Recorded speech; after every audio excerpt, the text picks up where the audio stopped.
Je m'appelle Fiona Caldwell. J'ai 36 ans. Et jusqu'à ce samedi-là, je croyais que ma porte d'entrée verrouillée était la seule limite que ma famille comprenait encore. Je suis rentré d'un voyage d'affaires avec presque un jour d'avance, m'attendant à trouver une maison vide. Au lieu de cela, ma rue était bordée de voitures inconnues, et une camionnette de traiteur bloquait la moitié de mon allée. La musique faisait vibrer les fenêtres. Des ballons étaient attachés à mon Porsche. Et à travers la vitre, je pouvais voir des gens bouger à l'intérieur comme si la maison leur appartenait. J'ai déverrouillé la porte avec mon téléphone et je suis entré dans une pièce bondée de près de 30 proches. Une bannière sur laquelle on pouvait lire Famille Brox, un toit, un cœur s'étendait sur le mur de mon salon. Mes parents riaient à côté du buffet. Un enfant dessinait dans le couloir avec un marqueur à peinture. Du vin rouge avait imbibé mon tapis en laine. Des meubles avaient été traînés sur le sol et des chaussures boueuses laissaient des traces de saleté à l'étage. Puis j'ai vu mon frère à côté des haut-parleurs de location, en direct sur son téléphone. Il présentait ma maison comme un lieu d'événement privé qu'il avait arrangé pour la famille. Quand il m'a remarqué, il ne s'est pas excusé. Il a froncé les sourcils et m'a dit de ne pas mettre tout le monde dans l'embarras. Je n'ai rien dit. J'ai appelé le 911, j'ai mis le haut-parleur, j'ai donné mon adresse à la répartitrice et j'ai signalé des personnes non autorisées dans ma maison causant des dommages matériels. La musique s'est arrêtée. Toutes les voix se sont tues. Je suis sorti sans dire au revoir. Avant que je ne vous raconte ce qui s'est passé quand la police est arrivée, dites-moi quel temps il fait chez vous aujourd'hui et si cela correspond à votre humeur. Mais je n'avais pas fini, car je savais que si je laissais cela devenir une autre excuse familiale, cela se reproduirait. Pour comprendre pourquoi j'ai appelé la police sans avertir personne, vous devez comprendre ce que signifiait être la responsable dans ma famille. Mon frère, Gavin Caldwell, avait 32 ans et avait passé la majeure partie de sa vie d'adulte à passer d'une idée d'entreprise à une autre. Il avait été DJ de mariage, propriétaire d'un bar mobile qui n'a jamais reçu les permis nécessaires, organisateur d'un marché de fin de semaine qui a fermé après que les vendeurs se sont plaints de paiements manquants, et plus récemment, le fondateur de Elvad Social Events. Gavin décrivait chaque projet raté comme un revers temporaire causé par des partenaires jaloux, des clients difficiles ou un mauvais timing. Mes parents ont toujours accepté ces explications, car l'alternative les aurait obligés à admettre qu'ils créaient la plupart de ses propres problèmes. Mon père, Raymond, avait pris sa retraite de la supervision de l'entretien de la flotte de véhicules de la ville. Il croyait que le travail acharné pouvait presque tout réparer, mais quand il s'agissait de Gavin, il confondait encouragement et protection. Ma mère, Denise, travaillait à la paix pour un centre communautaire à but non lucratif et comprenait suffisamment les chiffres pour savoir quand ils ne collaient pas. D'une manière ou d'une autre, cette compétence disparaissait chaque fois que les chiffres appartenaient à son fils. Dans notre famille, Gavin était le rêveur et j'étais la stable. Cela ressemblait à un compliment quand j'étais plus jeune. C'est devenu un travail non rémunéré en vieillissant. Quand Gavin a rendu ma voiture avec un réservoir vide, on m'a dit qu'il avait été occupé. Quand il a emprunté $800 pour des haut-parleurs de remplacement et a manqué toutes les dates de remboursement, mes parents m'ont rappelé que j'avais un salaire et qu'il construisait quelque chose. Quand il m'a demandé de garantir le financement d'une nouvelle remorque de DJ, j'ai examiné les documents et j'ai découvert qu'il avait exagéré son revenu mensuel de près de 40%. J'ai refusé de signer. Mon père a dit que je l'humiliais. Ma mère a dit qu'un acte de foi pourrait changer sa vie. Gavin a dit que j'avais toujours voulu qu'il échoue. Aucun d'entre eux ne m'a demandé pourquoi soutenir son avenir exigeait de risquer le mien. J'avais acheté ma maison à Centennial après 7 ans d'économie. Je travaillais comme gestionnaire de la conformité des fournisseurs pour le réseau de soins de santé North Peak, examinant les contrats, les certificats d'assurance et les risques financiers avant que les entreprises extérieures ne soient autorisées à entrer dans les installations hospitalières. Le travail n'était pas glamour, mais il m'a appris à remarquer la phrase que tout le monde sautait et la signature que personne ne prenait la peine de vérifier. J'ai acheté la maison sans l'aide de mes parents. Elle avait 3 chambres, un jardin clôturé, une petite terrasse et un garage pour 2 voitures. Ce n'était pas un manoir, mais c'était le premier endroit dans ma vie où aucune réunion de famille ne pouvait soudainement décider de l'utilisation de mon espace. Le quartier était géré par une association de propriétaires stricts. Les grands rassemblements nécessitaient un préavis. L'activité commerciale était interdite et les plaintes concernant le stationnement étaient prises au sérieux. Gavin savait tout cela. Mes parents le savaient aussi. La clé de secours existait parce que la chaudière était tombée en panne pendant l'un de mes voyages d'affaires en hiver. Je l'ai placée dans une enveloppe scellée à l'intérieur de leur classeur et j'ai écrit 3 situations sur le devant: urgence médicale, incendie, dommages matériels graves. Je leur ai dit que si le seau était un jour brisé, ils devaient m'appeler immédiatement. Plusieurs semaines avant la fête, Gavin était allé chez eux pour emprunter des outils. Mon père a admis plus tard qu'il avait laissé Gavin seul dans le bureau pendant qu'il cherchait dans le garage. Gavin a ouvert le classeur, a trouvé l'enveloppe et a pris la clé. Il a ensuite dit à mes parents que j'avais accepté d'accueillir une réunion de famille pour rendre service à sa nouvelle entreprise d'événementiel. Ma mère a dit qu'elle avait été surprise parce que je n'avais jamais proposé ma maison auparavant.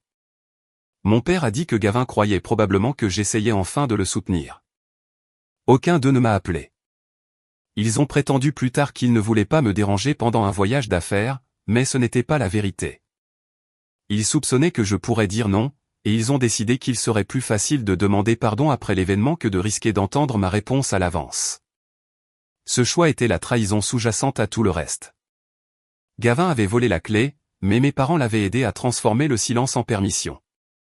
Pendant des années, il l'avait entraîné à croire que mes limites étaient des obstacles temporaires et que suffisamment de pression familiale me ferait finalement céder. Ce qu'il ne comprenait pas, c'est que j'avais changé. Je ne croyais plus que maintenir la paix était la même chose que préserver une relation. Je ne croyais plus que le fait d'être capable me rendait responsable de chaque crise que Gavin fabriquait. Et je ne craignais plus d'être qualifié d'égoïste par des gens qui profitaient de mon manque de limites. C'est exactement pour cette raison que, le moment venu, j'ai appelé le 911 sans hésiter. J'ai attendu près du bout du pâté de maison à côté de mon amie et voisine, Céleste Navarro. Elle habitait de l'autre côté de la rue et avait été la première personne à se rendre compte que quelque chose n'allait pas. Plus tôt dans l'après-midi, elle avait vu une camionnette de traiteur s'arrêter devant ma maison, suivie d'une remorque transportant des tables pliantes, des haut-parleurs de location et des lumières décoratives. Elle avait supposé que j'organisais un événement jusqu'à ce qu'elle remarque que ma voiture était partie et que Gavin dirigeait les gens vers le jardin. Quand je lui ai dit que je n'avais jamais approuvé le rassemblement, elle a immédiatement ouvert l'application de sécurité connectée à sa sonnette vidéo. Les images montraient Gavin arrivant avant midi, se dirigeant directement vers ma porte d'entrée et la déverrouillant avec une clé en métal. Il n'y avait aucune hésitation et aucune tentative de me contacter. 20 minutes plus tard, il a ouvert le garage pour les vendeurs et a commencé à transporter du matériel à l'intérieur. Au moment où le premier véhicule de patrouille est arrivé, Céleste avait déjà sauvegardé des copies des enregistrements. J'ai montré aux officiers qui sont intervenus ma pièce d'identité, le compte hypothécaire sur mon téléphone et des photographies prouvant que j'habitais là. J'ai expliqué que j'étais la seule propriétaire, que personne n'avait la permission d'organiser un événement et que la clé avait été prise d'une enveloppe d'urgence à mon insu. Je leur ai également dit que de l'alcool était servi et que je ne voulais pas affronter seul 30 personnes en colère. Un officier est entré par la porte d'entrée tandis qu'un autre est resté avec moi. Quelques secondes plus tard, la musique s'est arrêtée. Les invités ont commencé à apparaître sur le porche avec des assiettes encore à la main. L'officier a annoncé que la propriétaire avait retiré la permission à tout le monde de rester et qu'ils devaient récupérer leurs affaires et partir pacifiquement.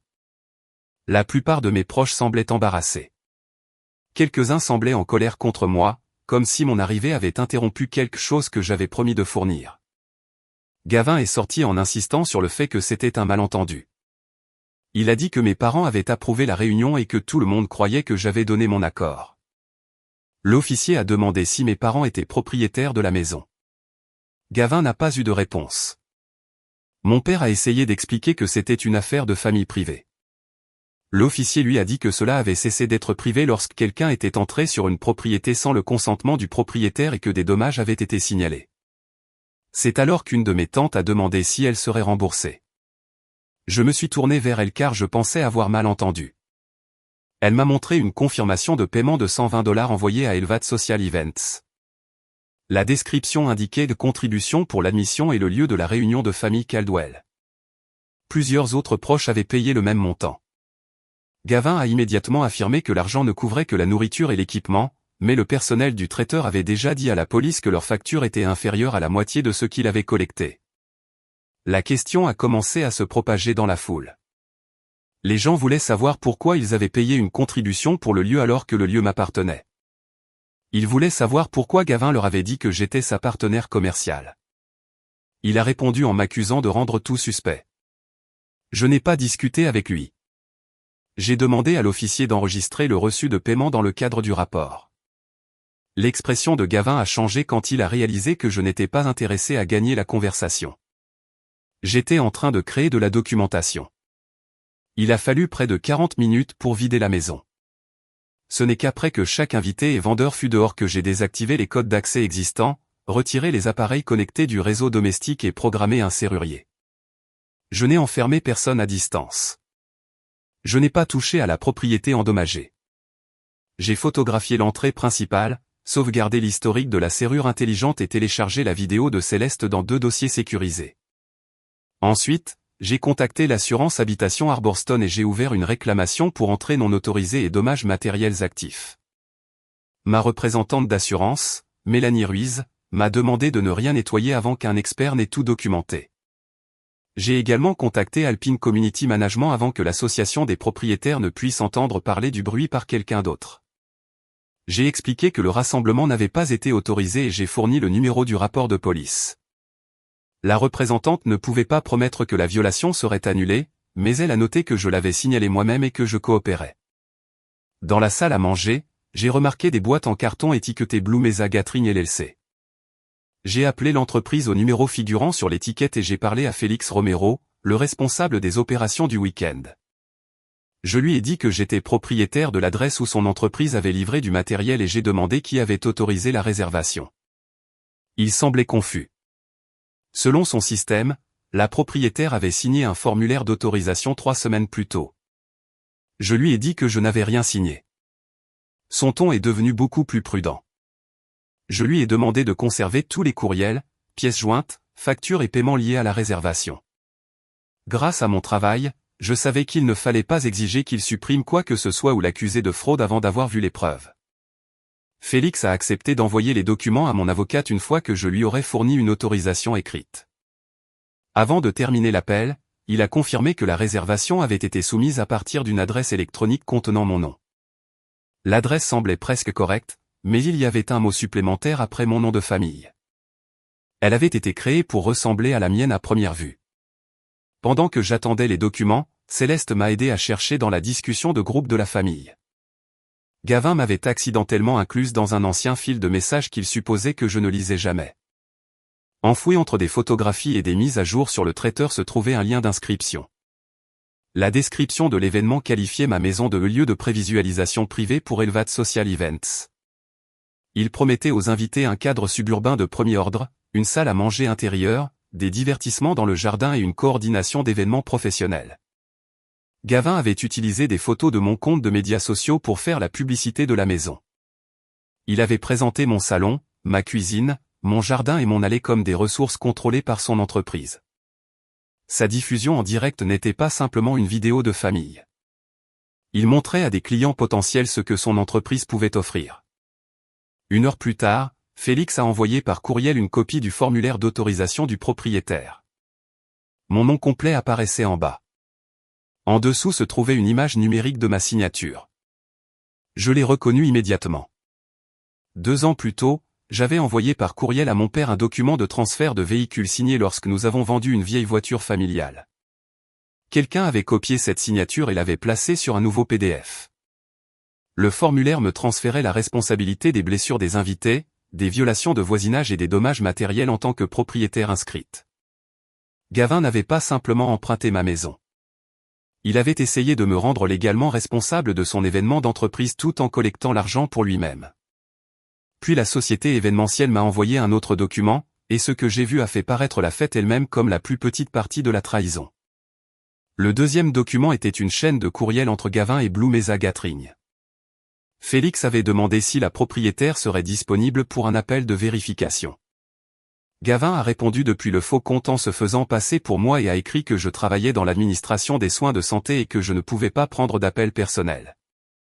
Lorsque Félix a demandé la preuve que la maison pouvait légalement accueillir un événement commercial, Gavin a prétendu qu'il s'agissait d'un rassemblement familial privé et exempt de restrictions.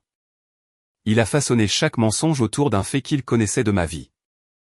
Il a utilisé mon travail pour expliquer pourquoi je ne pouvais pas parler, le mot famille ou pour éviter les questions sur l'activité commerciale, et ma signature volée pour créer un consentement.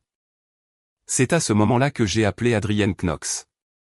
Adrienne était une avocate en contentieux civil spécialisée dans les litiges immobiliers, le recouvrement d'assurance et la fraude contractuelle. Céleste avait travaillé avec elle lors d'un litige avec un entrepreneur et lui faisait confiance. J'ai envoyé à Adrienne le numéro du rapport de police, les images de la sonnette, l'historique de la serrure intelligente, la page de l'événement, le reçu de paiement, la fausse adresse électronique et les 2 documents de Blue Mesa. Elle a appelé moins de 30 minutes plus tard. Ses instructions étaient simples. Cesser de communiquer avec Gavin sur les faits. Ne pas le menacer. Ne pas négocier. Ne pas publier en ligne. Tout préserver.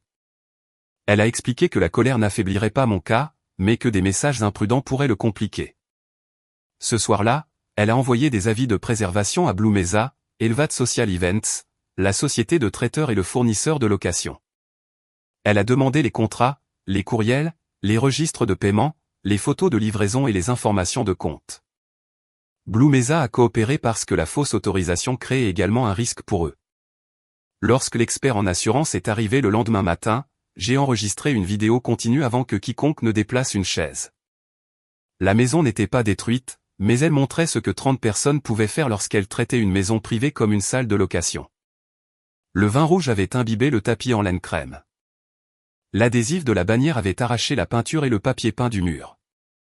Un enfant avait dessiné dans le couloir avec un marqueur à base d'huile. La table de la salle à manger avait été traînée sur le parquet, laissant de profondes rayures. 2 chaises avaient des joints fissurés.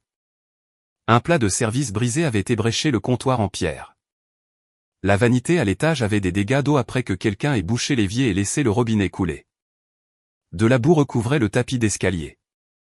Dehors, les invités avaient écrasé les aménagements paysagers et la camionnette du traiteur avait laissé une trace de pneu à côté de l'allée.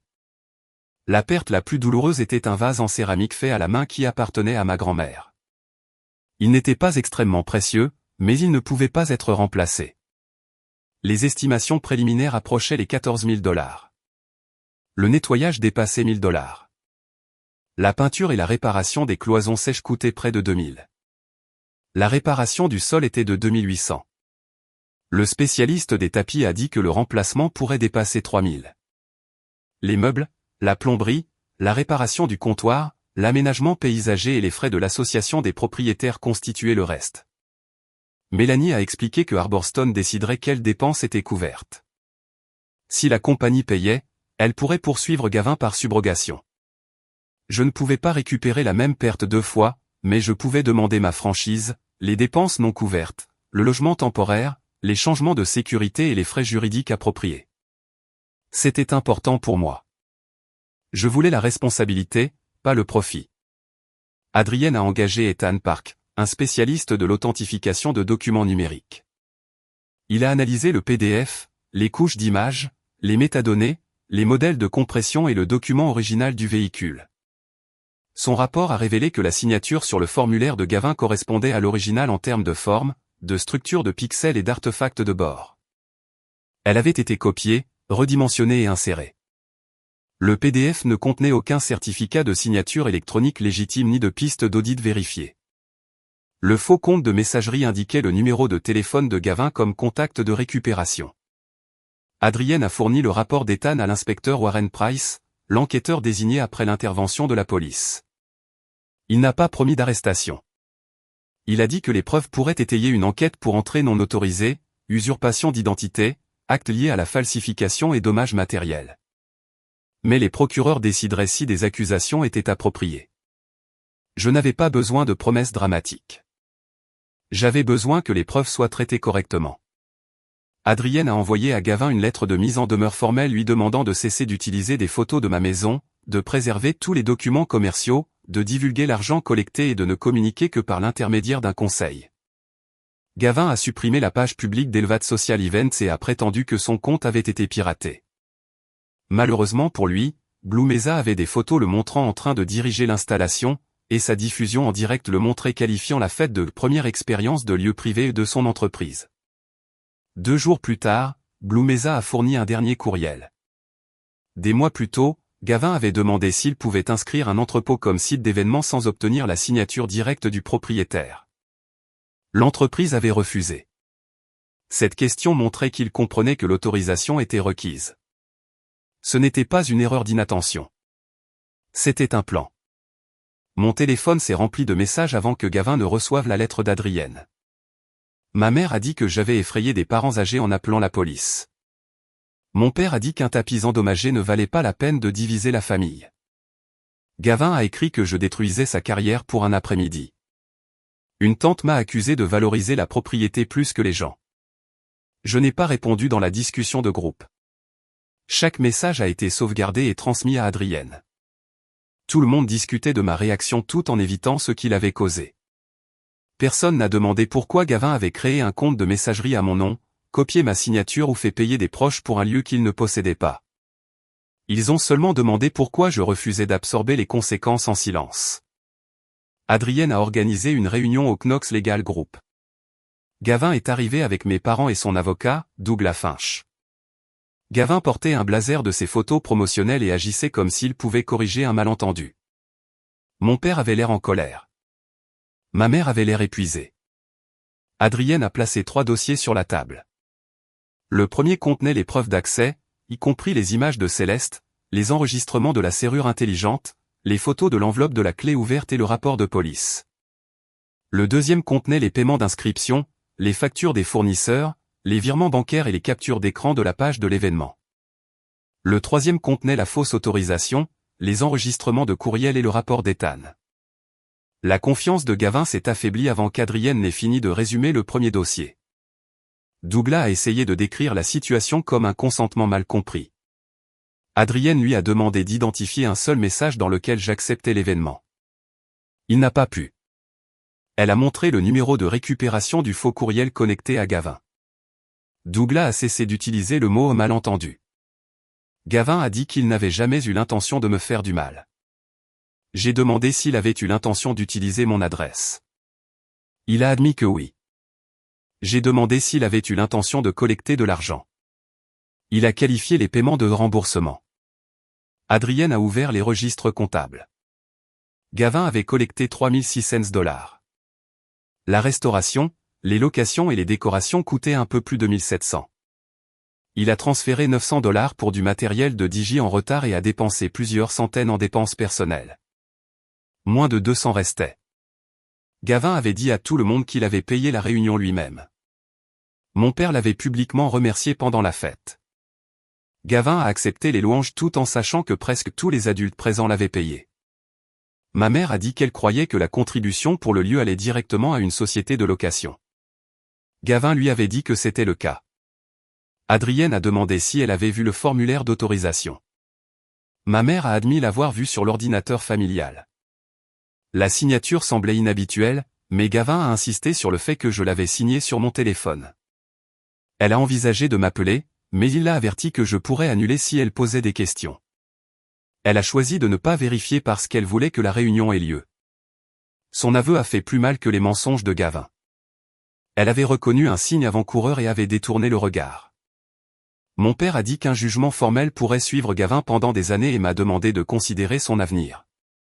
J'ai demandé pourquoi personne n'avait considéré le mien lorsque mon nom était attaché à un faux accord de responsabilité. Il a dit que les membres de la famille se sacrifient parfois les uns pour les autres.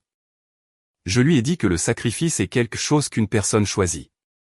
Ce que Gavin avait fait, c'était prendre. Gavin a blâmé mes parents pour avoir laissé la clé là où ils pouvaient la trouver.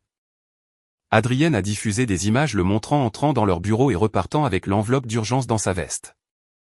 L'expression de mon père a changé. Jusque-là, il s'était convaincu que Gavin avait trouvé la clé sur un comptoir. Gavin l'avait cherché et avait caché ce qu'il avait fait. Douglas a proposé des excuses, un remboursement partiel et un accord selon lequel je demanderais à la police d'arrêter. Adrienne a expliqué que je pouvais fournir des informations véridiques, mais que je ne pouvais pas ordonner aux enquêteurs ou aux procureurs de clore une affaire. Je n'échangerais pas le silence contre de l'argent. Mes conditions étaient simples. Chaque obligation financière devait être écrite. Gavin devait divulguer tout l'argent collecté, rembourser les pertes selon l'attribution de l'assurance, cesser d'utiliser mon identité ou ma propriété, et rester loin de ma maison. Il n'y aurait pas d'accord à l'amiable appliqué par mes parents. Mon père a qualifié cela d'extrême. J'ai dit que ce qui était extrême, c'était de découvrir 30 personnes à l'intérieur de ma maison alors que mon nom figurait sur un contrat falsifié. La responsabilité était simplement la réponse. Cette réunion a changé de façon permanente la façon dont ils me voyaient et a finalement changé la façon dont je les voyais. Les négociations ont duré près de 3 semaines. Douglas a d'abord offert $5 000 sur 4 ans en échange d'une décharge et d'une déclaration qualifiant l'incident de malentendu. Adrienne l'a rejeté. À ce moment-là, les coûts documentés atteignaient $18 450. Le montant comprenait les réparations, ma franchise, le logement temporaire, le serrurier, les améliorations de la sécurité, le rapport d'Ethan, les frais de l'association des propriétaires et une partie des frais juridiques autorisés dans le cadre du règlement. Arborstone a accepté de couvrir plusieurs catégories de dommages après avoir examiné les preuves policières et numériques. L'entreprise avait également l'intention de poursuivre Gavin pour ce qu'elle avait payé. Adrienne a structuré la demande pour éviter un double recouvrement. L'assurance recevrait le remboursement des pertes couvertes. Je recevrais ma franchise et les dépenses non couvertes. Gavin restait responsable de l'intégralité du préjudice financier, mais la répartition serait correcte. Sa position s'est affaiblie lorsque le service de recouvrement de Arborstone a contacté son avocat. Ce n'était plus seulement une sœur demandant à son frère de remplacer un tapis. Une compagnie d'assurance avec ses propres avocats se préparait à recouvrer. Blue Mesa a résilié le compte de Gavin, a interdit à Elvad Social Events de futures réservations et a accepté de coopérer à la réclamation. L'entreprise a également mis à jour son processus de vérification pour les événements résidentiels. Gavin a publié un message vague accusant un parent de saboter une petite entreprise. Plusieurs membres de la famille ont répondu, demandant quand leur paiement pour la réunion serait remboursé. Il a supprimé la publication, mais des captures d'écran s'étaient déjà répandues. Les proches ont commencé à comparer les reçus. Certains ont payé $120.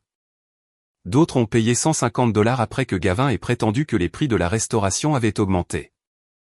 Un oncle lui a donné $200 en espèces pour un permis d'urgence qui n'existait pas. Son image d'organisateur généreux s'est effondrée lorsque tout le monde a réalisé qu'il avait profité d'une maison dans laquelle il était entré sans permission. Gavin a finalement signé un jugement par consentement stipulé pour $18 450. Il exigeait un paiement immédiat suivi de versements mensuels sur 24 mois. S'il manquait des paiements au-delà du délai de grâce autorisé, Adrienne pourrait demander l'exécution par des procédures de recouvrement légal. Selon ses revenus et les exemptions légales, cela pourrait inclure une saisie-arrêt ou d'autres mesures de recouvrement approuvées par le tribunal. Les intérêts et les frais d'exécution seraient ajoutés en cas de défaut.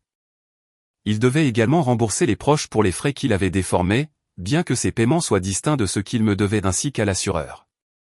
Gavin n'avait pas assez d'argent pour le premier versement.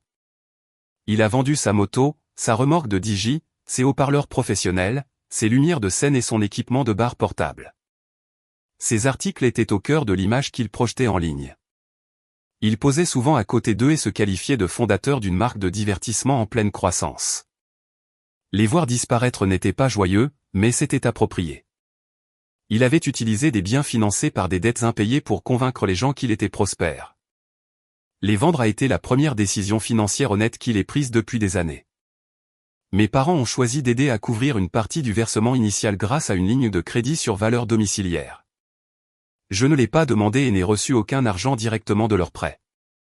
Adrienne s'est assurée qu'ils comprenaient que leur choix ne réduirait pas la responsabilité totale de Gavin. Ils lui ont fait signer une reconnaissance de dette distincte. Pour la première fois, leur sauvetage était assorti d'un calendrier de remboursement écrit. Le prêt a réduit leur capital disponible et a créé un autre paiement mensuel. Ma mère a admis plus tard que voir le coût sur leur propre relevé a changé la façon dont ils percevaient les années passées à l'aider. Gavin a emménagé dans leur sous-sol, mais il payait maintenant un loyer et contribuait aux charges. Il a également accepté un travail de nuit pour coordonner les stocks dans un entrepôt de distribution. Il se plaignait que le travail n'avait rien à voir avec ses ambitions. Mon père lui a dit que les ambitions ne payaient pas les jugements. L'association des propriétaires m'a adressé la violation parce que je possédais la propriété. Après avoir examiné le rapport, le conseil d'administration a réduit une partie de l'amende, mais les frais de stationnement et d'aménagement paysager sont restés et ont été ajoutés à l'obligation de Gavin. l'inspecteur Warren Price a continué à examiner l'affaire. Le faux courriel, la signature copiée, les registres de paiement et les messages antérieurs à Blue Mesa ont été transmis pour évaluation par le procureur. Il a également contacté Tristan Wolfe, l'un des anciens partenaires commerciaux de Gavin. Tristan a déclaré que Gavin avait un jour utilisé son adresse de stockage commercial sur une demande de fournisseur sans permission. Des factures impayées sont arrivées et mes parents ont discrètement payé une partie de la dette pour éviter un procès. Ils ne me l'avaient jamais dit. Ma mère a finalement admis que la fête n'était pas la première violation grave de Gavin. C'était seulement la première fois qu'il ciblait quelqu'un de la famille immédiate qui refusait de la faire disparaître.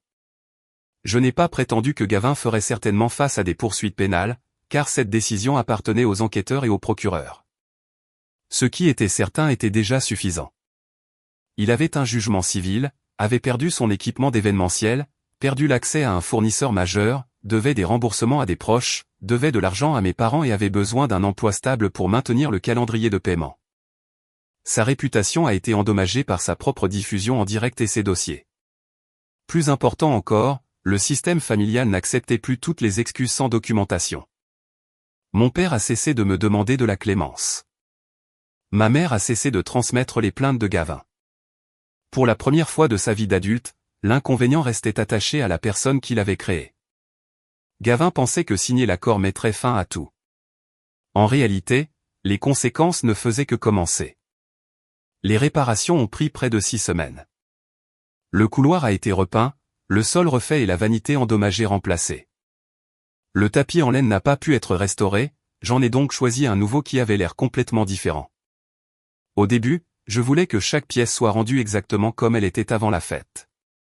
Puis j'ai réalisé que je n'avais pas besoin de préserver la version de ma maison qui existait lorsque ma famille avait encore un accès illimité à ma vie. J'ai choisi des meubles de salle à manger différents et j'ai remplacé le vase cassé de ma grand-mère par une photo encadrée d'elle.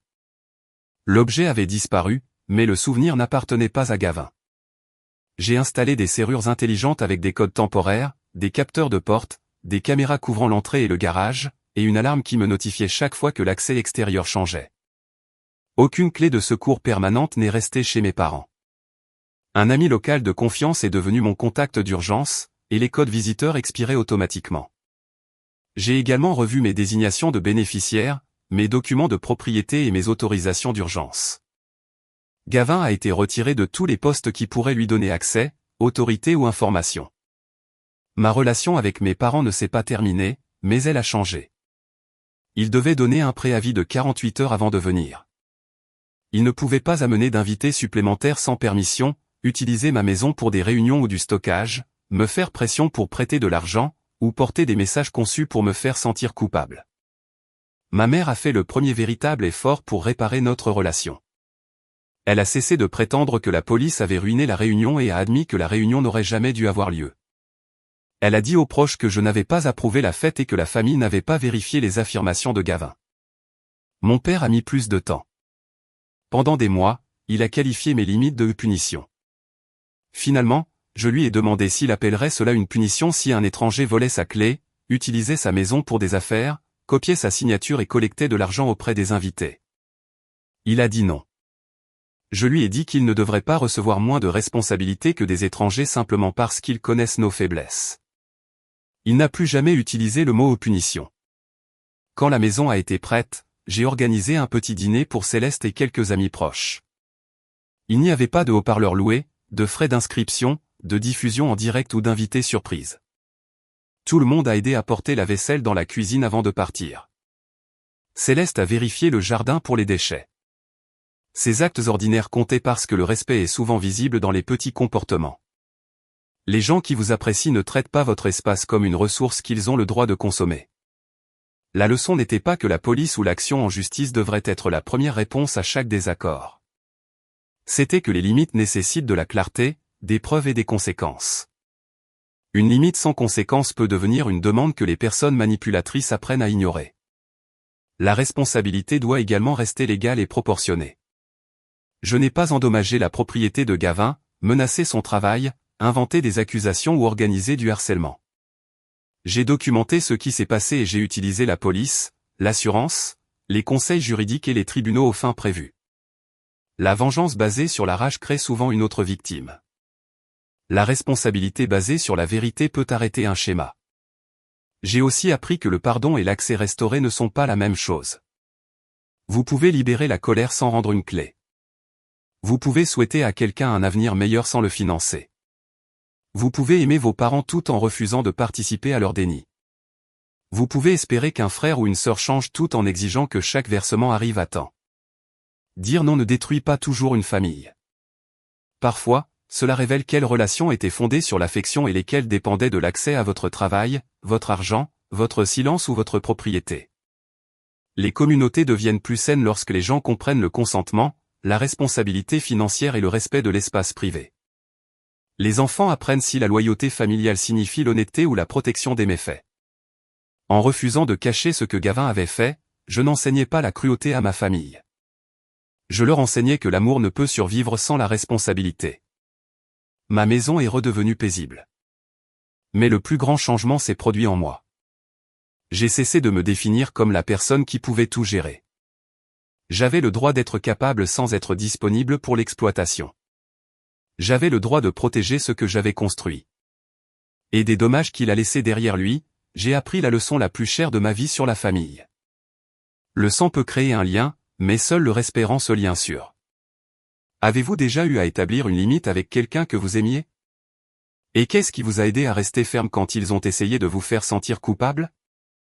Merci d'être resté avec l'histoire jusqu'au dernier moment.